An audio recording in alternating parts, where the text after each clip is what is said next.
Nous vous disons poli, vous êtes arrivé sous la pluie. Ah oui, oui, c'est comme ça parce que, bon, vous voyez, quand il pleut à Bukavu, c'est pas facile de passer. Mais comme on est En vraiment RDC, en citoyen. général, vous avez vu ce qui se passe à Kinshasa Ah oui, également et à Kisangani, on a appris des morts à c'est la ça. suite d'une pluie. Ça aussi, c'est une suite logique de la mégestion du pays parce qu'on n'a jamais anticipé certaines choses. Plus de 60 ans d'indépendance, on est toujours dans les mêmes circuits de sous-développement et là, c'est inacceptable, comme mon ami Amani était en train de le dire. Non, c'est un problème hein, parce qu'on n'a jamais compris que le Congo appartenait aux Congolais et que c'est à eux de pouvoir développer leur pays. Ce ne sont pas les étrangers qui viendront le faire à notre place, mais c'est nous d'abord prioritairement. Mais malheureusement, on n'a jamais pensé à ça. On est toujours disposé à être pris en charge.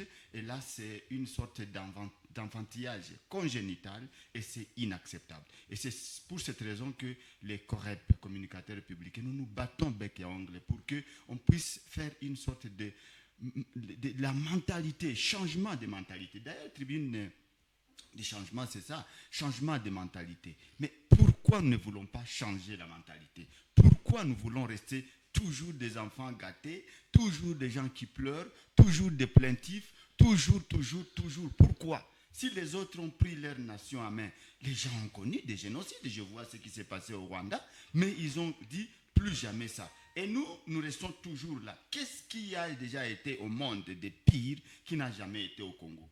Tout, tous les pires a déjà été au Congo. Mais nous sommes là. Nous restons toujours en train de faire ce qui ne se fait plus. Okay. Donc, c'est ça, c'est une problématique. Et c'est cette approche-là que les COREP a compris qu'il faut, n'est-ce pas, il faut prendre notre destin en main. C'est-à-dire, pour mon développement, je ne dois plus dépendre d'une autorité morale qui est dans son parti politique, qui est à Kinshasa, qui est à Londres, qui est à Bruxelles, mais en train de téléguider les choses comme ça, faites ceci, alors que lui n'est pas capable.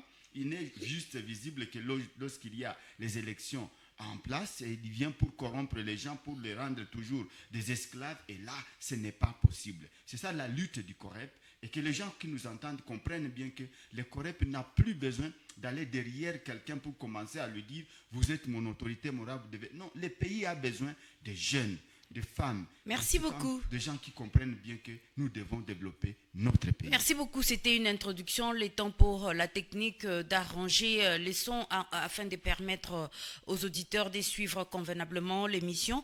Nous allons entrer dans le vif du sujet. Monsieur Désiré Ntaïra, vous avez appris l'arrivée hier de l'ancien président Joseph Kabila dans la ville de Goma, comme il avait annoncé qu'il arriverait à partir de la partie orientale. Il l'a dit et il l'a fait. Qu'en pensez-vous? Oh, c'est une bonne chose pour lui et pour son parti politique et même pour les pays. Je l'ai dit pour les pays parce que si l'ex-président Kabila comprend bien qu'il peut venir pour mettre son expérience politique à la disposition du Congo pour qu'on quitte, n'est-ce pas, n'est-ce pas, cette situation de guerre, c'est tant mieux. En tout cas, la Constitution ne lui empêche pas de revenir au pays. Nulle part où c'est écrit qu'un ancien chef d'État ne peut pas revenir dans son pays. Mais le fait qu'il revienne à travers une partie occupée par la rébellion, cela ne vous fait-il pas tiquer, Désiré Ntaïra? Personnellement, et nous du COREP, nous n'avons même pas besoin d'être tiqués si Kabila est rentré, s'il n'est pas rentré qu'on sort. Nous avons refusé de regarder la personne selon sa couleur politique, selon sa couleur de race qu'on sort. Nous, ce qui nous préoccupe, qu'est-ce qu'il peut faire? Quelle est sa part de contribution pour que le pays quitte la situation dans laquelle il est?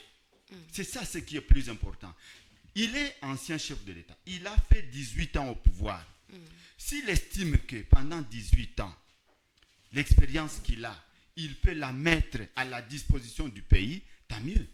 Mais s'il estime qu'il faut qu'il vienne, je ne sais pas, pour ne pas aider les pays à avancer, là, nous allons déplorer. Mais ce qui est plus important pour nous, qu'est-ce qu'il y a de bon qu'il peut faire à la disposition de ces pays pour que nous sortions dans les difficultés. Mais nous avons vu Désiré Ntaïra, nous avons vu plusieurs fois le président Félix Tshisekedi lui tendre la main et Kabila a catégoriquement refusé. Alors, cette fois-là, comment va-t-il s'impliquer pour la paix en République démocratique du Congo? Du côté AFC M23, comment cela va-t-il se passer? Espoir et Amani étaient en train de dire un élément très important. Comment Tshisekedi a été élu? Comment il a été proclamé? Voilà. Aujourd'hui, Tshisekedi est le président légal et légitime de ce pays. Il est à sa 7e année. Ok. Il a remplacé Joseph Kabila. Entre un président sortant et un président entrant, je pense qu'il doit y avoir, il y a toujours eu un dialogue. Ils se sont parlé. Si ce dialogue n'a pas continué, à telle enseigne que Tshisekedi tende la main à Kabila et qu'il la refuse, c'est qu'il y a un couac entre les deux. Mais nous, population, nous, COREP, nous, peuple congolais, qu'est-ce que nous devons attendre de ces gens-là? Qu'est-ce que nous gagnons? Nous avons plus à gagner dans leur collaboration. C'est-à-dire l'expérience politique. Kabila a eu à affronter, n'est-ce pas, l'M23. Il peut mettre à sa disposition cette expérience qu'il a eue pour aider son successeur à le faire. Mais si Tshisekedi lui demande, n'est-ce pas, je l'ai vu en train de le pointer, qu'il est le responsable du M23 et consort, ça, ce discours, ce n'est pas vraiment un discours de manière à nous aider. Mais nous voulons que Tshisekedi dise, je suis bloqué à tel niveau, n'est-ce pas, mon prédécesseur m'a aidé à ceci ou cela. C'est comme ça que les grandes nations avancent. Madame, j'ai vu lors de la mort de Mandela en Afrique du Sud, le président Bush, le président Obama, trois anciens présidents des États-Unis sont entrés dans un même avion, ils sont allés en Afrique du Sud. À l'investiture de Trump, j'ai vu le président Bush, le président Obama, le président Biden et les autres. Tous étaient là pour célébrer, n'est-ce pas, l'investiture de l'autre. Pourquoi on ne peut pas avoir cette civilisation? Pourquoi on ne peut pas avancer? Bien sûr qu'au Congo, je vous dis, quand on lit beaucoup de documents, on trouve que le Congo, c'est comme une colonie de la communauté internationale. Les gens sont toujours dans les reflets de dire, je dois plaire à celui qui a, à mon mentor politique, je dois plaire à telle nation. Donc nous avons un problème à l'interne, dans la sous-région, n'est-ce pas, au niveau international, nous sommes manipulés par ça, et là c'est ce qui fait un grand problème. Les Congolais sont victimes de cette combine politique où on ne parvient pas à s'assumer. Ce pays est en train de nourrir de grandes nations, de construire de grandes nations.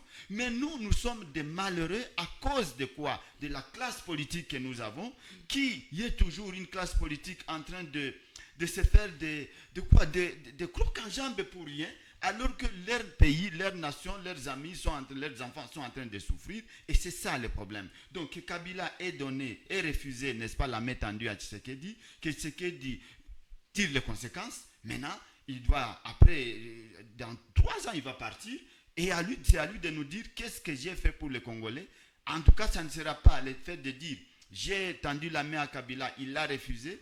Kabila ne va pas nous dire qu'aujourd'hui, Tshisekedi travaille mal parce qu'au moins, il lui a laissé le pouvoir. Il a la responsabilité de l'aider, il a la responsabilité de mettre son expérience politique à la disposition de ces pays pour que nous puissions avancer. Et c'est ça la fierté du COREP, c'est ça la fierté du Congo et des Congolais. Nous souffrons. Le Congo souffre, les Congolais souffrent, le Congo est en train de ne plus être existant, est en train de disparaître sur la carte du monde. Alors, qu'est-ce que nous avons fait pour avoir le malheur d'avoir ces dirigeants irresponsables comme ça? Ce n'est pas possible. Nous allons prendre cet appel, je crois que c'est Stéphane Boinsa, il appelle depuis Pékin. Entre-temps, nous allons demander à la technique d'arranger les sons des invités. Les auditeurs sont toujours en train de déplorer le son qui n'est pas bon. Allô, Stéphane Boinsa, bonjour. Allô, Stéphane Boinsa, bonjour. Allô? Allô? Nous allons demander à Stéphane Bonsa de revenir parce que il nous semble que la connexion n'est pas très bonne. Désiré Ntaïra, merci de chuter au Oui. sujet de Donc, à ces sujets, s'il en vous tout plaît. cas, les Congolais se demandent finalement, est-ce que c'est un bonheur d'avoir eu des dirigeants que nous avons? Est-ce que c'est un malheur de les avoir eu les 10, les 15 dernières années? Quand on voit les dirigeants, je ne vois pas seulement Tshisekedi Kabila, je vois les systèmes. Les systèmes kabylistes, les systèmes tshisekedites, les systèmes ceci ou cela. Est-ce que ces gens vraiment peuvent être fiers de voir leurs frères ne dorment plus, ne mangent plus, ne circulent plus, n'étudient plus? Ils sont fiers de ça? Donc, c'est ça la question, le grand questionnement que nous devons nous poser. Espoir. Qu'est-ce que nous avons fait pour mériter ça? Il y a des gens qui sont nés, qui sont à la quarantaine, à la cinquantaine même. Ils sont nés, grandissent. Un instant, nous allons prendre cet appel. Oui, allô? Allô? Allô? Apparemment, il y a un problème de communication, de connexion avec cette pluie. Peut-être, nous allons demander aux gens qui appellent d'insister. Il y a eu la pluie dans la ville de Bukavu, une grande pluie qui s'est abattue dans la ville. C'est peut-être ça qui perturbe la communication. Allez-y. Merci de Donc, chuter des ils naissent, ils grandissent, ils vieillissent dans la guerre. Dans la guerre. Et on est content comme ça. Et nos dirigeants sont à Kinshasa en train de chanter l'Ndombolo et de danser. Ils sont dans les grandes civilisations du monde. Et ils sont là, en train de dire, entrez dans l'armée, entrez dans l'armée. Mais comme si lui ne peut pas venir ici, il ne peut pas venir, il ne peut pas envoyer son enfant, il ne peut pas. C'est ça, c'est bête ça, espoir. Donc, ça c'est une révolution de mentalité que nous devons actionner et activer, que nous du COREP, nous sommes en train de dire, nous devons nous réveiller. Refuser cette colonisation, n'est-ce pas, mon frère Kajibouami. Nous devons refuser ça. Et donc, c'est ça. Si les gens ne veulent pas nous comprendre, nous du COREP, ils sont obligés de nous comprendre parce que nous devons changer cette mentalité. Ce n'est plus... Kabila a fait son temps pendant 18 ans. Maintenant, c'est l'expérience qui parle en lui, que nous attendons de lui. Tshisekedi est en train de faire son temps. Après un temps, on aura besoin de son expérience. Que son successeur, que leur successeur, n'est-ce pas, soit nourri par ça. Et Stéphane Bonsa. Madame, il y a ceci. Nous, quand on dit que les sorciers noirs et les sorciers blancs, c'est quoi? C'est que, en termes politiques, d'une manière politique, les noirs, ce n'est pas les noirs de la peau, c'est-à-dire les Africains, nous n'aimons pas les succès des autres. C'est-à-dire, lorsque je sais que je t'ai laissé le pouvoir, je ne voudrais pas que tu réussisses là où j'ai échoué. Alors que les autres, en Europe et qu'on soit dans des pays civilisés, là où j'ai échoué, là où j'ai réussi, je vous montre. Voici les difficultés que j'ai rencontrées. Je voudrais que vous puissiez les corriger. Donc Kabila ne veut pas que Tshisekedi réussisse là où lui a échoué. C'est pas en ça. quelque sorte, c'est ça. C'est pas ça. Nous proposons, nous sommes dans la dynamique, nous du COREP. Nous aimons féliciter, nous critiquons, puis nous proposons. Nous sommes dans la phase de proposition. Ok. Que nos politiciens ne se comportent pas comme des sorciers noirs, qu'ils se comportent comme des sorciers blancs. Pas blancs comme des races, non.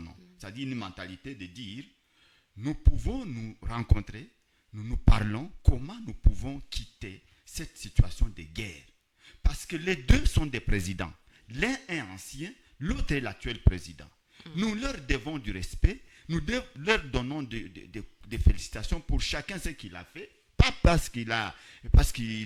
on ne doit pas voir ce qui n'a pas été fait. Nous voyons ce que chacun a fait pour que nous leur donnons des propositions, qu'ils avancent, qu'ils se parlent. Parce que leur rencontre, c'est un avantage, c'est un atout pour nous.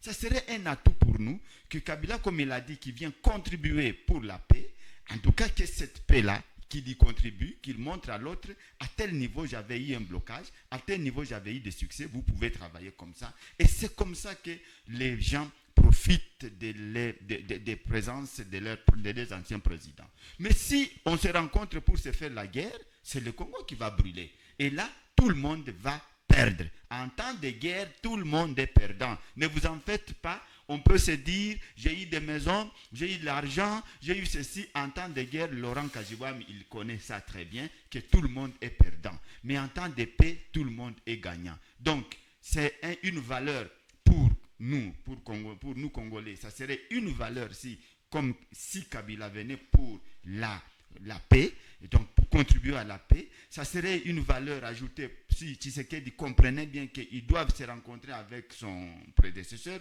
pour qu'ils se parlent pour la paix, et le Congo va aller de l'avant. Et c'est ça l'évangile que le COREP prêche.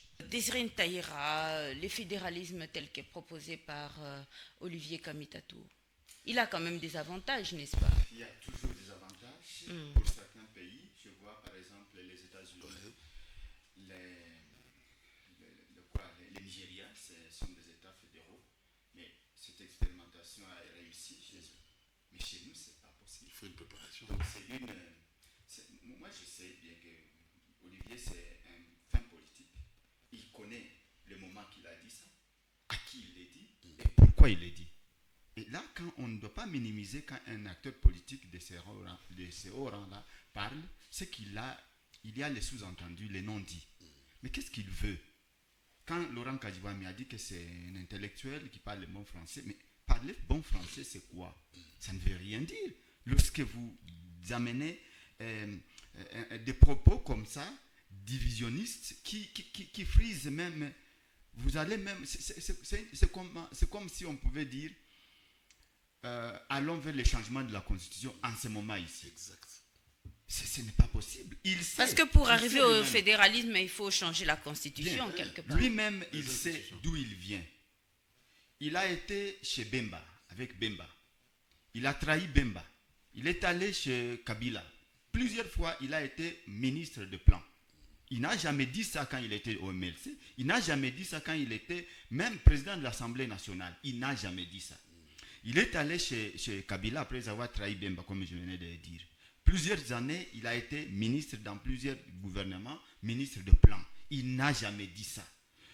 Il est allé là-bas parce qu'il savait bien que le pouvoir va être chez Ensemble pour la République. Donc il a quitté Kabila précipitamment pour aller chez Moïse Katumbi. Aujourd'hui, il est porte-parole particulier de Moïse Katumbi. Oui. Mais un porte-parole d'une grande personnalité comme Moïse Katumbi, d'un grand parti comme Ensemble pour la République, en ce moment où le pays est à feu et à sang, et il dit, voilà, je voudrais qu'on fasse le fédéralisme. Ça, c'est quelle manière de réfléchir? C'est une manière de nous amener à la balkanisation.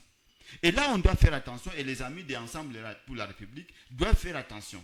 On ne peut pas comprendre qu'une personnalité comme celle-là puisse dire qu'il faut qu'on aille au fédéralisme alors que le pays est en situation complètement difficile. J'ai été content d'entendre que les gens du FCC n'ont pas accepté. Ils ont dit non, on ne peut pas accepter le fédéralisme, ce n'est pas le moment. Et donc, je pense bien que c'est pour cette raison que nous, mes chers amis, vous êtes appelés à comprendre l'approche politique aujourd'hui du COREP, communicateur républicain, où on comprend bien qu'il faut, à un certain moment, finir, réfléchir, regarder ce que nous devons faire pour ce pays, anticiper certaines choses pour se dire, nous devons enterrer la hache de la guerre politique, des positionnements politiques, aller dans ce qui est constructif pour ce pays.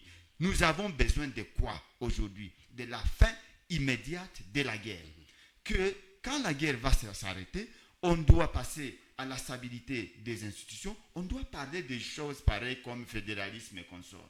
Mais nous amener à dire ça, ce n'est pas différent de Tshisekedi qui a dit qu'on doit changer la constitution. Ce n'est pas différent. Ce n'est pas différent de celui qui nous dit faisons la balkanisation. Ce n'est pas différent. Or, tel que j'ai suivi, ni l'FCC, ni AFC, ni les autres partis, ni le COREP, personne n'est pour le fédéralisme en ce moment ici.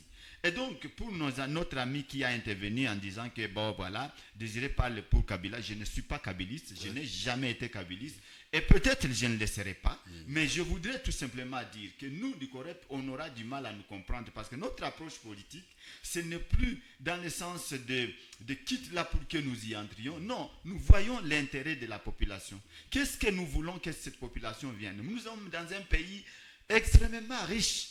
Les dirigeants sont extrêmement riches, mais la population est misérable. Ça, c'est paradoxal, n'est-ce pas? C'est paradoxe-là, ce que nous voulons dire.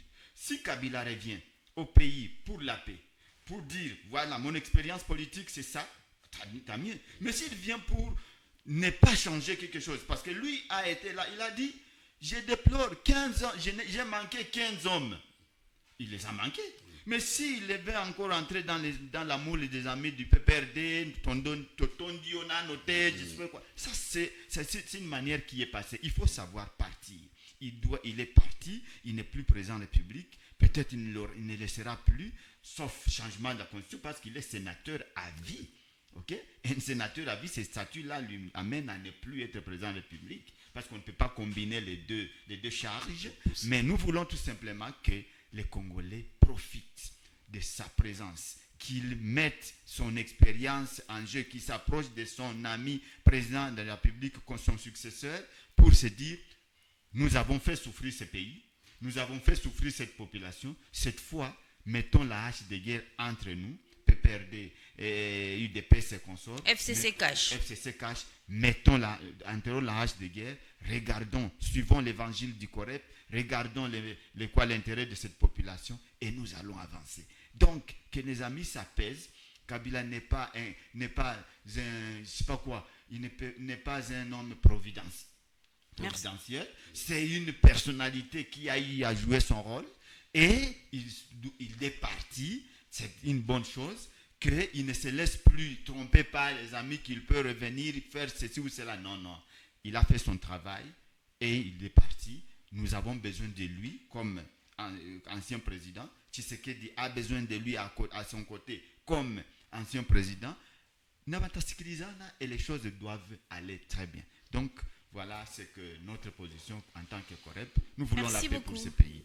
Merci beaucoup. Désiré Ntaïra, la vie chère, vous la vivez aussi. Qu'est-ce que vous en pensez? En tout cas, nous la vivons encore de manière sévère.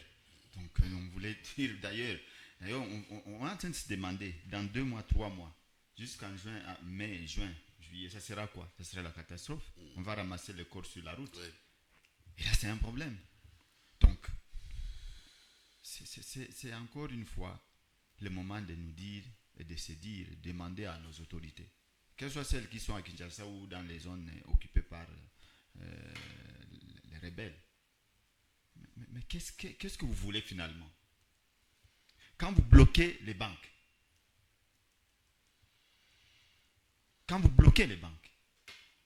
pour qu'il n'y ait pas circulation d'argent. Or, l'argent, quand ça circule, c'est ça la vie, non? Il n'y en a pas. Quand vous rehaussez des taxes, vous voulez quoi? Parce qu'il n'y a pas de travail. Les gens ne travaillent plus. Quand on ne travaille plus, il n'y a pas l'argent. Et quand il n'y a pas l'argent, la vie s'arrête. Conclusion. Vous faites quelque chose pour moi, sans moi, c'est contre moi. Et je pense, je vois, parce que je vois les gens du M23, je vois les gens de Kinshasa, ce sont des humains. Ils viennent de notre société. Ils ne viennent pas ni du ciel ni de l'enfer. C'est quoi, Pakoudouni? Eux-mêmes doivent savoir que, en tout cas, nous ne pouvons pas diriger sans la population. Quand la population n'est pas là, vous allez diriger qui? Vous dirigez quoi? Il est temps de dire, favoriser quand même la vie à cette population. Parce que vous avez besoin d'elle. Vous êtes à Kinshasa, oui. Vous êtes à Bukavu, oui. Vous êtes à Goma, oui. Mais la population doit vivre. Parce que si la population mourait, vous allez vivre comment? Vous allez gérer quoi? Vous allez gérer quoi? Et quelles sont les conséquences de cette vie chère, Désiré Ntaïra? Sont nombreuses. D'abord, l'insécurité. Les gens sont en train de... Ceux qui ont des armes, dans leur maison ou dans ceci ou cela. Ils sont en train de les utiliser. S'ils vous voient avec un sac de riz, ils pensent que si vous vivez encore mieux, ils vont vous braquer. Manque de confiance. Les gens qui doivent aller à l'école, ils vont payer comment? Les enfants doivent payer comment? Pas leurs parents, parce que leurs parents ne sont pas payés. Les gens qui doivent voyager, vous ne pouvez plus voyager. Mais d'ailleurs, si vous faut aller à Goma par exemple, vous ne pouvez pas. Donc, il y a plusieurs conséquences. Manque de confiance. Et les conflits aussi. Manque de confiance. Quelle sorte de manque de confiance? C'est qui envers qui? Les conflits également. Ok. Manque de confiance et puis manque aussi de confiance envers l'autorité. Parce que si moi je ne travaille plus, je n'ai plus de moyens de vivre. Je dois aller par exemple à Moudaka. On doit me dire non, en tout cas, il faut absolument que vous payiez autant pour ceci ou cela. Je n'ai plus confiance en mes autorités. Donc, et quand la population n'a plus confiance en vous, c'est comme les enfants, ils n'ont plus confiance en leurs parents. Vous cessez d'être autorité. Donc, nous demandons à nos autorités, en tout cas dans leur pluralité, parce que désormais, il y a celles qui sont à Kinshasa et d'autres qui sont à l'Est, qu'elles comprennent bien que la priorité des priorités de la population, c'est la vie et la survie. Alors, quand il y a cette hausse-là des prix des denrées alimentaires et consorts, vous allez vivre comment? Nous allons vivre comment? Donc là, c'est ça le modus operandi du COREP. Communicateur républicain, amener le message à la population pour qu'elle comprenne bien que l'autorité doit absolument tout faire pour la faire vivre. On ne demande pas que l'autorité vienne distribuer l'argent parce qu'elle n'en a pas. Mais on a besoin que l'autorité rende facile la vie à cette population. C'est ça le message pour nous. Donc la vie devient très très chère. Les gens n'étudient pas, les gens ne circulent pas, il n'y a pas moyen d'avoir l'argent. L'argent était... Même les femmes qui faisaient des petites choses comme les AVEC, elles mettaient l'argent dans des COPEC. Les COPEC mettaient l'argent dans des banques commerciales. Les banques commerciales mettaient l'argent à la banque centrale. Mais maintenant, la CADECO est de nouveau opérationnelle. Ah, si la CADECO est opérationnelle, nous voulons que la CADECO, c'est caisse de crédit et des caisses d'épargne et de crédit du Congo. Alors, on va épargner quoi si on n'a pas l'argent? C'est ça, une espèce qui passe. Moi, je dois avoir l'argent que je dois épargner et que la CADECO soit capable de me donner l'emprunt. C'est comme ça que les gens avancent. Mais la CADECO ne crée pas l'argent. C'est un espace transitoire entre, n'est-ce pas, les clients et consorts.